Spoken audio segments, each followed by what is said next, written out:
What are we here for? So the question that came up for me is, why do we find it so hard to let go? And it came about when I was contemplating death and rebirth in nature, which nature does so well. I mean, right now we're in autumn in this hemisphere and the leaves are falling and it's preparing for winter and energy's moving in, but on the other hemisphere the buds are kind of budding and new life is formed. So concurrently you've got letting go and renewal occurring at the same time, a bit like a cycle, which is, it's not just one thing happening at one time. And so nature does it so well, but why do we find that so hard to do? It's a big question, isn't it? You know, while you were talking, I was just thinking, almost from childhood, from babyhood, we hold on, don't we? And we kind of are scared to let go because we feel if we let go, you know, everything will fall and everything will fall around us. I think it's this thing of feeling that we need to be part of the world, to be part of it. We need to be holding on, you know, holding ourselves. So even holding our bodies, even holding our heads onto our necks, which actually happens naturally anyway, doesn't it? But sometimes, you know, what with our shoulders? Do you hold on? Yeah. And you know, when in Tai Chi, you give someone your arm. Do you remember that exercise we used to do? You'd hand someone your arm, and you'd say, "Oh, let go your arm." Right. And the other person would hold the arm, and an arm is very heavy, so the other person would know whether you had really let go your arm. And if you had, it would be very heavy and they'd have to hold it quite hard. And if they let go, the arm would just drop. Yeah. But if they let go and the arm was still stuck up there, it's this holding on that I think we learn to do. You know? Do you think we learn to do it? Yeah, you're right. It's probably quite a habitual thing in our lives that I mean, when you said that in Tai Chi, that exercise, you need someone's objective outside opinion to know whether you're letting go. Sometimes you don't even know you're holding on. Exactly. I often find that when I'm doing Shiatsu, I take someone's arm and I give them the choice. Do you want me to take it or do you want to hold on? And either they don't know they're holding on or they go, oh, I find it really hard to let go. And you're right, we do seem to hold our energy in our arms, and maybe as babies, is that what you were talking about, holding on to their mothers? Yes, I wondered. It just occurred to me. Yeah. Survival thing, you know, we've got to cling on. And maybe that letting go, that process of letting go, it takes a lifetime. And we were saying the final letting go is death. That's the ultimatum. The acceptance of it. Maybe that's it, acceptance. Or no, is just why it's or so of hard. dying. Or of the actual process of dying. Some people are so scared of dying that they hang on. You hear that, don't you? Yeah. Well, they hang on just for one thing. They want to see their last grandchild before they go. And they do. There's this sense of resilience. And then they can let go. They need to do something and then they can do that. Yeah.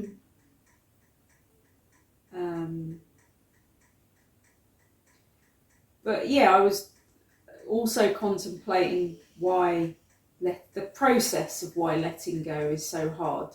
Like letting go, if you think of just letting go on its own, then it's hard. But then if you kind of trace it back, letting go means that you have to trust.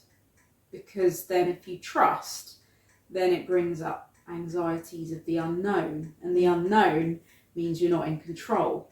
But unless you relinquish your control, you can't really let in new opportunities or people or experiences that actually can support you and give you the space. I think that's the point, is to give you the space.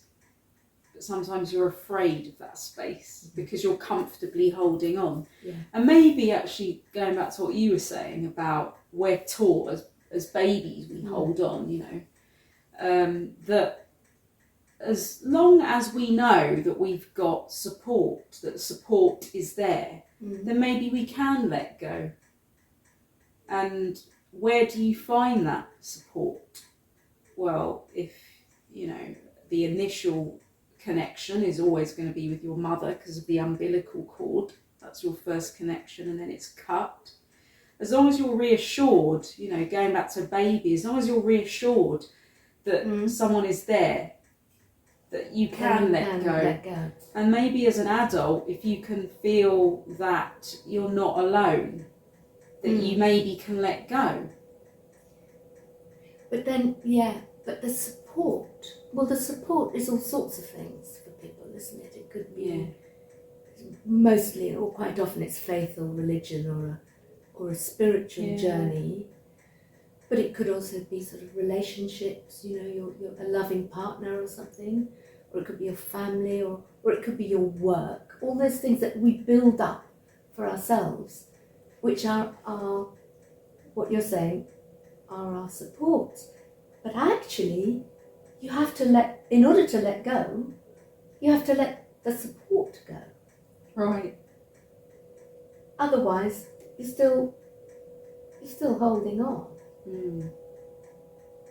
So maybe it is that balance, like we were talking about when I was talking about nature as this cycle, that it's the knowing that there's the sort of surrender of the leaves so that new buds can form. If you're in this hemisphere, it just happens linearly, but there's a cycle. So maybe if we can sort of sway between that inner knowledge that actually we're quite resilient and we're supported all by ourselves, and we can only do that by doing self-inquiry and finding our sense of acceptance of ourselves. But then there is a need, because we're socially interactive, helpful beings that thrive on connection, that then we do need to, and this is the hard one, ask for help. But you don't want to ask for help too much, because then you're not actually finding then you're your own. dependent on the help. Yes, it's going back to that cycle of actually you've got the support anyway. You know, we're supported just by the fact that we all breathe. We're supported by the air that we breathe. And the fact is we're all connected by the air we breathe, because there's a cycle. We're breathing in the same air. The trees are expelling the oxygen we're taking. We're connected to nature. But also just on a fundamental level, like you do your Tai Chi and we do that together, and Qigong and Shiatsu for me is that sense of knowing that we can get support from just our stance, our standing on the ground. That when we stand on the ground, that the earth meets us and gives us the same support back, equal as what we give it. So there's this mutual support. Yes. Even without doing anything. Exactly. That's it. We don't have to do anything. No, that's the point. We just have to stand. We don't have to say, "Oh, Earth, could you please hold me up? Otherwise I'm scared of falling." It's a natural thing. We don't have to ask the Earth. We don't have to ask the Earth. I think it's a thing. That's it. There is the support. And that's the same as breathing.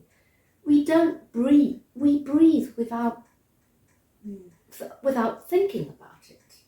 It happens naturally. And that is the life breath. And the moment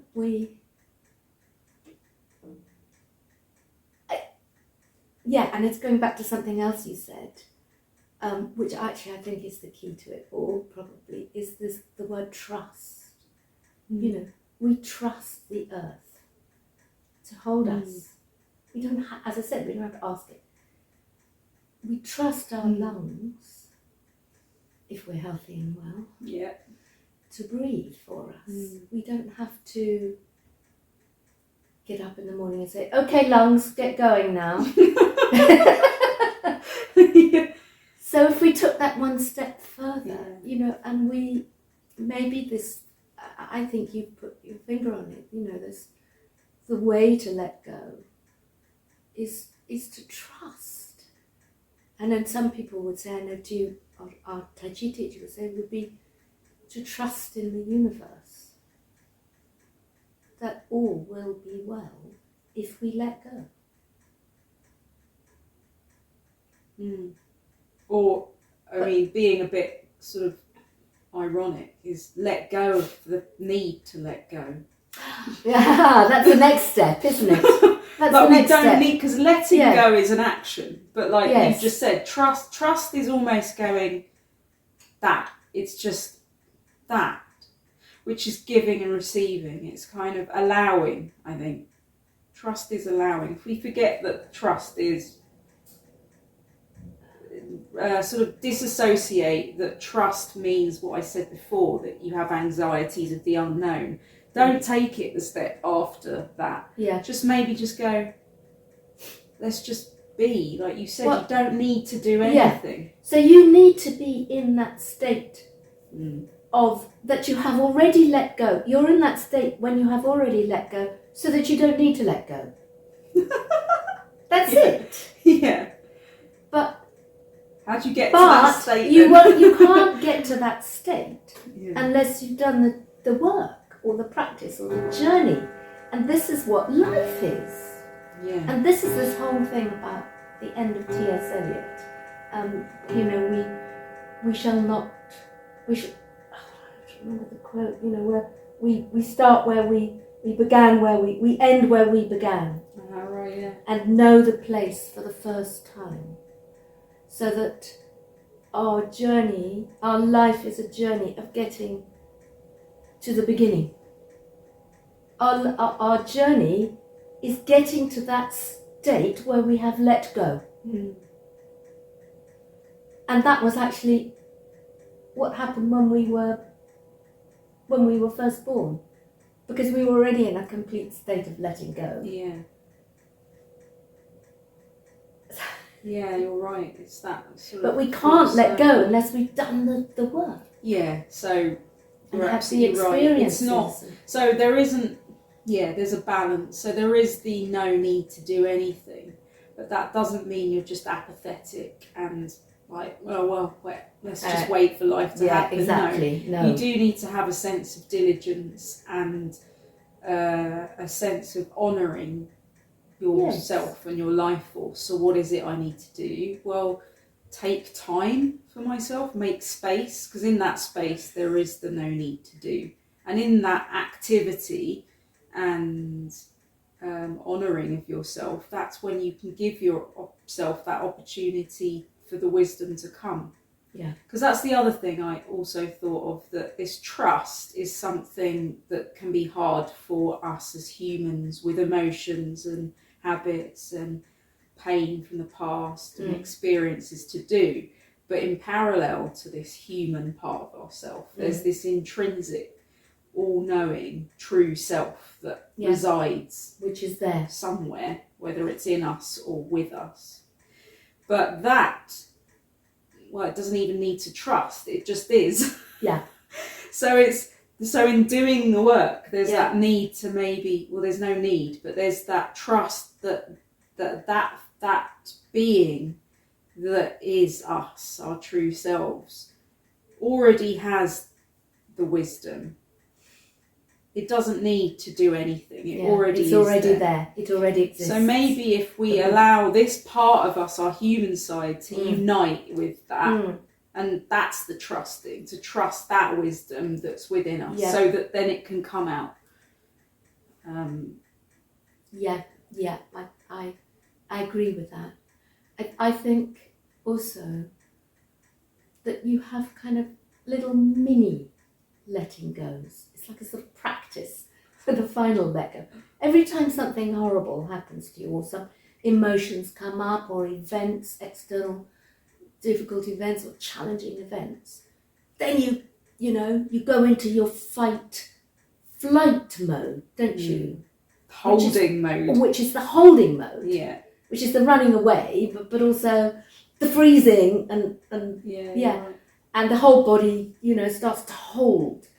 But so in those moments, that's when you learn. That's when the work happens. That's when you learn. If you can then respond to the emotion or to the event with some kind of equanimity. I know it's not easy. Rather than reacting with fight or flight, then that's the letting go, isn't it? And it's done. Is that the word incrementally? Is that a word? Bit by bit. Yeah. You learn, and every time that happens to you, you do it better. Yeah. Or not. It might not necessarily be on a kind of wonderful linear, get better and better and better. You go back and you fail and you succeed a little bit more and then you fail a bit less and so on. But I wonder if that's part of the process. And reflect on it, not just let those things happen. Reflect on it is important. Yeah. Because the things I find useful when I'm going through any struggle where fight or flight might come up, I might not be so wise in the moment where my emotions take hold and I do just react with whatever, whether it's introversion or extroversion. That it's only afterwards you can look back and go, well, what happened there? And be so this is what I find helpful, is to just sit with myself and observe what happened with kindness. And that's important, not judging, you didn't react very, just simply go, well, what happened? A bit like a really good friend would say, so, okay, what happened? And listen. So to simply listen with myself, and I always think it's important to just do that before I go off and start talking to people, because if I start talking to other people, you end up going in the judgmental thing, whether it's ourselves or he did this, she did that. Just simply observing first, allow it to sort of integrate, and then maybe the process starts happening, and then share it, and then it's not necessarily to get someone's point of view, it's just to express, and in that expression it's useful. It's kind of a process really, rather than needing a result. I quite agree, and if we could, I like that idea that you were saying, reflecting and looking upon it with kindness and kindness to yourself. I think that's so important, because we're very quick to judge ourselves and quick to judge other people, and quick to judge the emotion or the event, and quick to label it, aren't we? So if we could get to the point of, I think the business of letting go would be when we've got to that point, and when we don't label it as something negative, and we don't even label it maybe as something positive. It's just something that happened to us. Yeah, it's just something. Or it's a thought. We have these thoughts that go round in our mind endlessly, but they're not us. Those thoughts are nothing, they're not us. They're just fleeting. And this is this whole thing about letting go of thoughts as well. That's another whole thing, isn't it? There's constant monkey mind stuff. But actually, I found that very helpful. If I kind of, I really understand that actually those thoughts are not me. And so, for a story, I don't actually need to let go of them, because they're gone.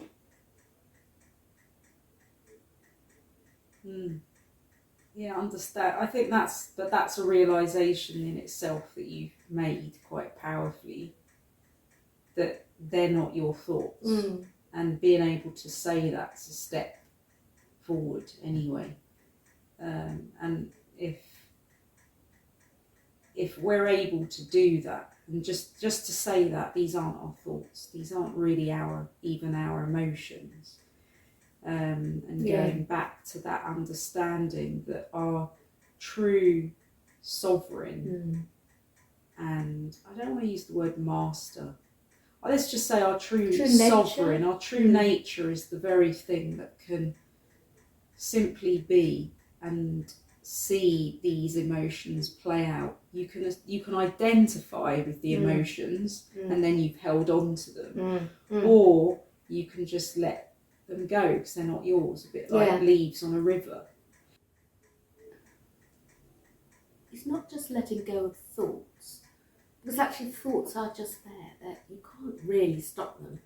They go round and round and round, they're endlessly there. But in the meditations you learn not to hold on to them. You allow them to sort of to come and go like clouds in the sky, don't you? And it's not an easy thing to do, but the more you can allow those thoughts just to drift off and not like jump on the train and sort of be involved with them like a long train of thoughts. Maybe that is a practice. That meditation is a practice for, all the other letting goes, and to the final, because it is. I know we have to come back to death.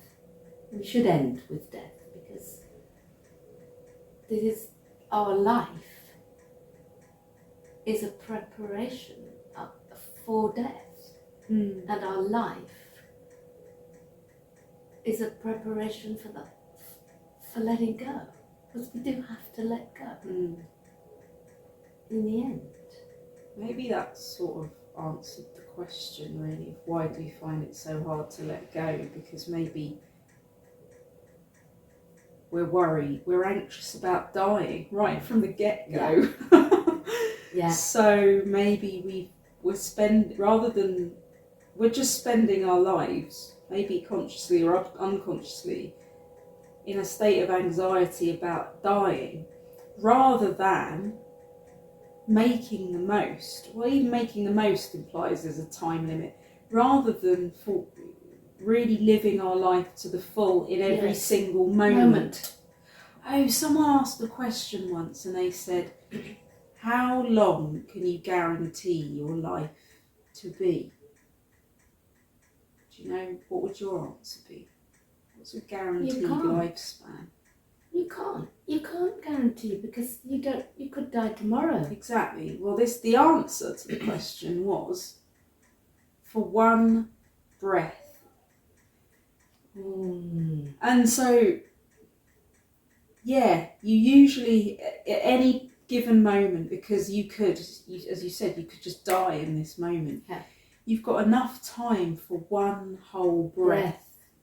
And so that just makes it quite poignant that this moment is precious. Just this moment. Why don't we just make these if we just simply put value into each breath, every moment, every choice, not worry about if it's right or wrong. If we make every moment precious, or every breath precious, let's not even give it any weighting as to what we're doing, then we can accept right now rather than the anxiety of letting go. Is that the answer? I think you're right about every breath. If we could live. Sorry about this coffee.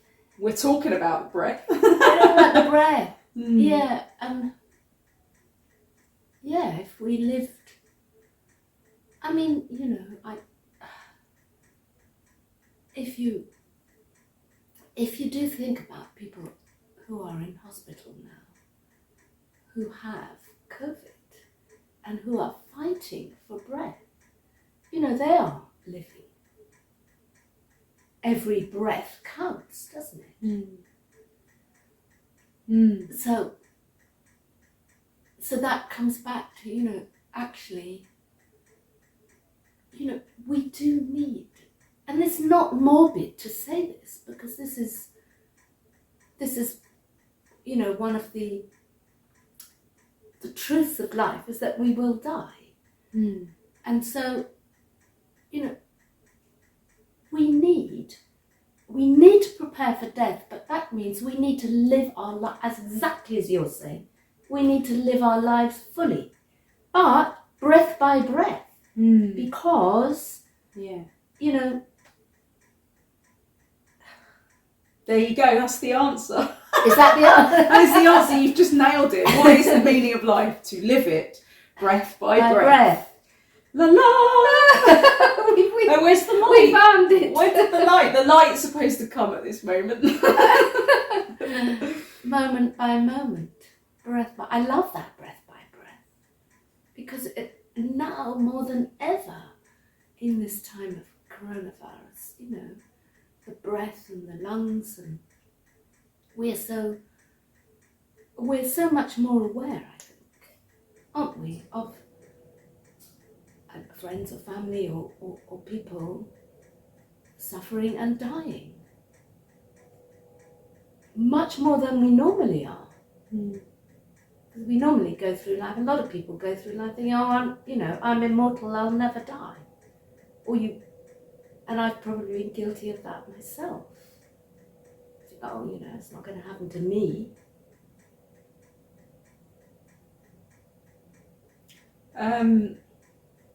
Maybe we need to be more aware of our breath then and how to breathe, because or observe, actually, that, just keep it that simple. When, you know, that reflection thing we do in our meditation, I mean, the meditation I do is observing breath, and it's observing my body with equanimity and kindness.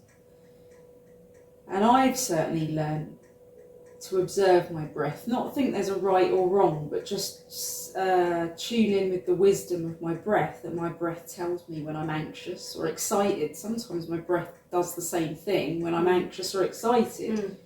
It's only because we put a label on it. So it's not about label, it's simply just going, what's my breath doing?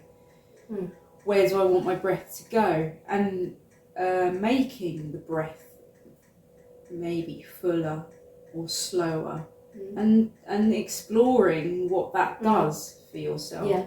You know, in our Qigong and Tai Chi, we don't do moves, we breathe and then let the move follow the breath. The breath creates the rhythm of the movement, it's not the other way around. So if we really tune in with our breath, maybe we can live our life breath by breath.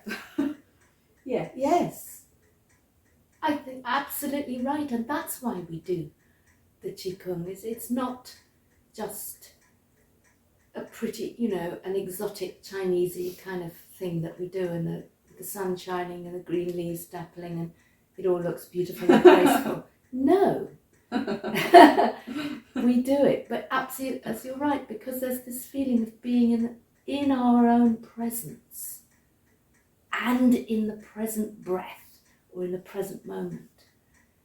And if we are able to do those three things, the movements, being aware of our movement and our breath, and, well, they do say, you know, you need some kind of intention. Well, what is that? What does that mean exactly? Breath, the movement, the intention. Is the intention to let go? I don't know. Well, it could change at any moment, whatever your do you want to say whatever your need is, whatever's going on for you at that moment. I mean, the phrase, I don't think I mentioned this, the phrase that I find really useful at the moment is quite open and all encompassing, and it's saying, let me be ready. And it could be, let me be ready for anything. Let me be ready for this conversation I'm going to have, for work, for this interaction that I've got to have and I'm a bit scared about it. Let me be ready for death. Let me be ready for this job interview. It could be anything. Anything. Let me be ready to give. Let me be ready for dinner. Yes. What do you think the difference is? Because I hear you saying that, let me be ready, but do you think there's a difference between saying to yourself, let me be ready, or let me be open to whatever comes? Yeah. Because I quite like that sense of being open. Okay, let it come. And I will meet it with, like you said, with kindness and equanimity. That's an interesting question. So what's the difference? Well, there's a difference. Being ready. Open. I guess with ready, open depends on where you're at and how informed you are, or how much work you've done on yourself, I guess. But for me, let me be ready implies that being ready, if you think about being ready at the start line, it means you've put an intention into something, whether it's an intention just to be open. Yes. So you're already in a state of, okay, I'm grounded. I think it's ready to me it's like ready to do something, to get up and do something, an action, like Green Tara, the Green Tara. Yeah. I always get this sense of her being ready to get up and help, because she's sitting with her leg out. She's got one leg underneath her and one leg ready to get up, spring up and help. So to me that is getting up and doing. Whereas if you're open, you don't necessarily have to get up and do anything. Yeah. I guess it's finding, let me be. Yeah. How about that? Let me be. I mean, but the word you put on, maybe that's to do with whatever your focus or your intention is, your need, because everyone's got different needs. Like, to say let me be open, maybe some people have been just way too open. Maybe they need to be let me come home to myself.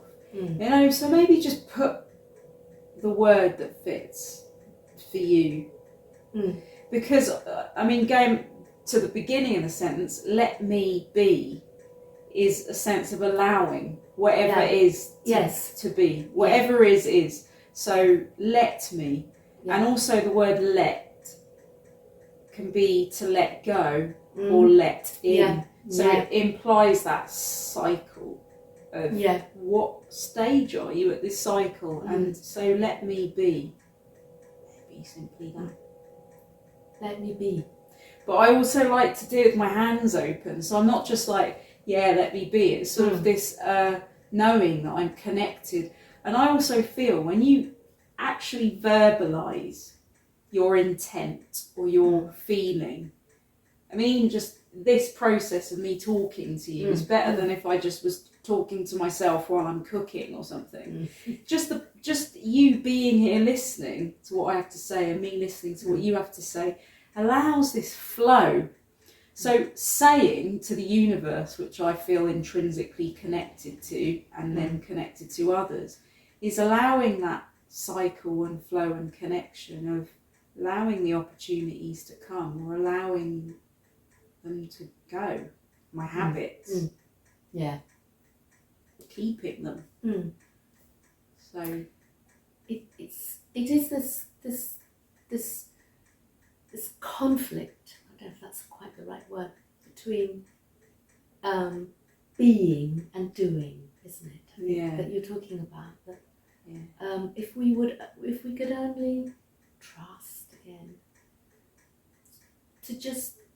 to to just be. And that doesn't mean to lie on the sofa and not let anything happen, but just instead of, we talked about this earlier, instead of this constantly rushing around, madly doing, madly not giving ourselves space and stillness, the space and stillness to what you're saying, to allow that letting. And that's one of the great things we need.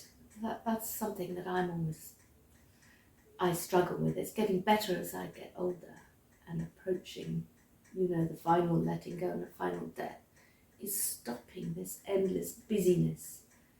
And when I do stop it, and I am a bit more in the being rather than the doing, then the opening and the letting go almost comes organically or naturally without me forcing it. Without me saying, oh, I must do some letting go now before I go make breakfast. Isn't that just going to the toilet? That's a letting go, isn't it? Yes. Yeah, you're right. Actually, yes. And if you think about the breath, isn't just letting go, breathing in. It's not breathing out and breathing in. There's that. What happens just before you breathe out and just after you breathe in? There's the sort of wu-chi moment, it's called, isn't it? The space in between. They're the moments of just isness. Maybe just create those spaces, because I find when I create space, even when I feel I've got lots to do, I'm much more efficient when it comes to doing. And I'm much more efficient at being restful, because my mind's not going, I've got to do all of that. If I actually just make even a minute space for myself to just be, with no guilt, with complete, I deserve this stuff, this time, this space. Change this paradigm of, I need to be seen to be doing stuff. If I give myself and allow myself that space, then all of that takes care of itself. Exactly. Exactly. I mean, you were talking earlier about being in control. It's this desperate need that we have of being in control of every single moment and every single cause and effect. If I do this, then this will happen, and I must do that, and I should do that. And if I don't do that, then this such and such will happen. Actually, that is if we are able, if we can let go of all that control, and it will all be fine. It will all happen one way or the other, without our having to pull strings. And honestly, it takes a long time, doesn't it? Yeah. It takes a lifetime. Yeah. It's not something you just say, It takes a lifetime, but I do think as I get older, I definitely feel I am slightly better at the letting, the being and not the doing, and the trusting that all will be well, or not defining it as well, trusting all will be. Yeah, exactly. Yeah.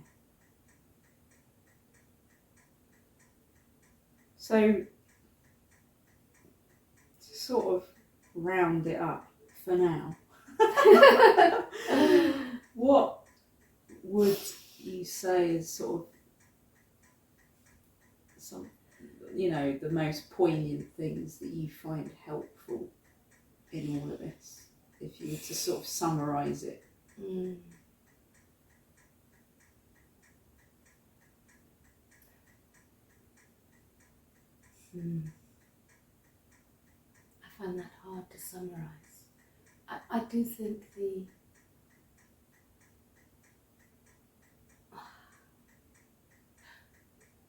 do you think, being aware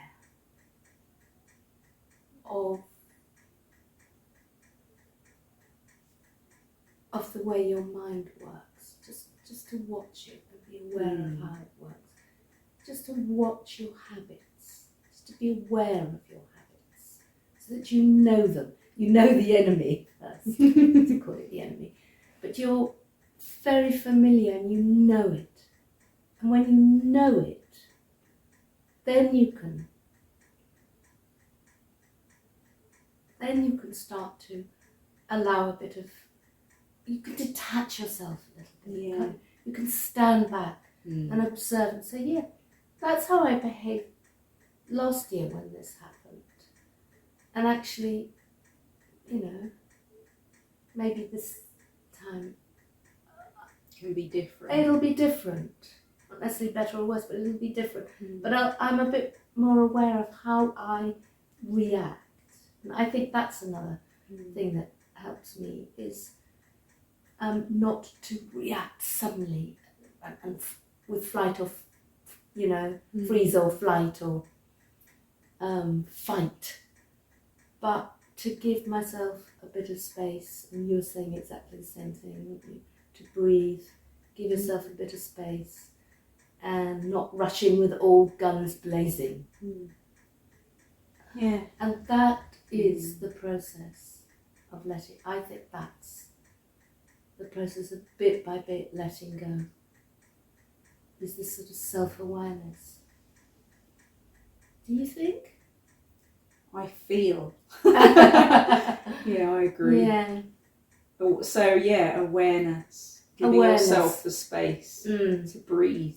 And allow yourself to choose something different because you've been able to reflect. Yes. And not to judge, we talked about that. Yeah. Not to judge yourself, obviously not judge others. Not to judge yourself. Not to label things. I think once you start labeling, then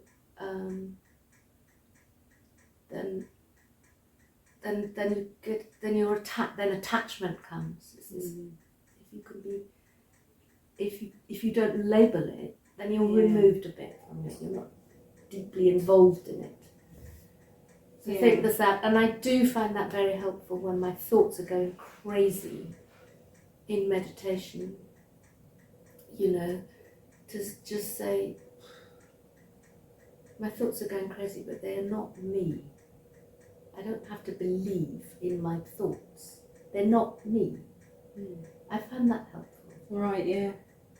It's interesting. I also find the language I use quite important. Like, when we say don't attach, don't do this, or they're not, my thoughts are not me. They're all true, but they're all nots. And maybe just saying, I can let you go. I actually liked what you said before. You said the train of thoughts, and now I think what might help when I'm meditating and my thoughts come along, I might actually visualise putting my thoughts on a train and letting them go. And don't get on the train yourself. Not getting on the train, just watching the train. And I've heard some people go, I can't stop thinking when I'm meditating. That for me, meditation is not about reaching this blissful, never thinking state. I find the most powerful moments of the meditation are when you've thought, and that turning point where you've gone, oh, I'm thinking again. And that moment of choice is the point of meditation for me, that you can, with awareness, go, well, do I want to go on that train? Or do I want to stand here and just be? And that's the point. There's no judgment. There, I've got no judgment. What's the opposite of no judgment? Be equanimous. There you go. Yes. I can be equanimous about it.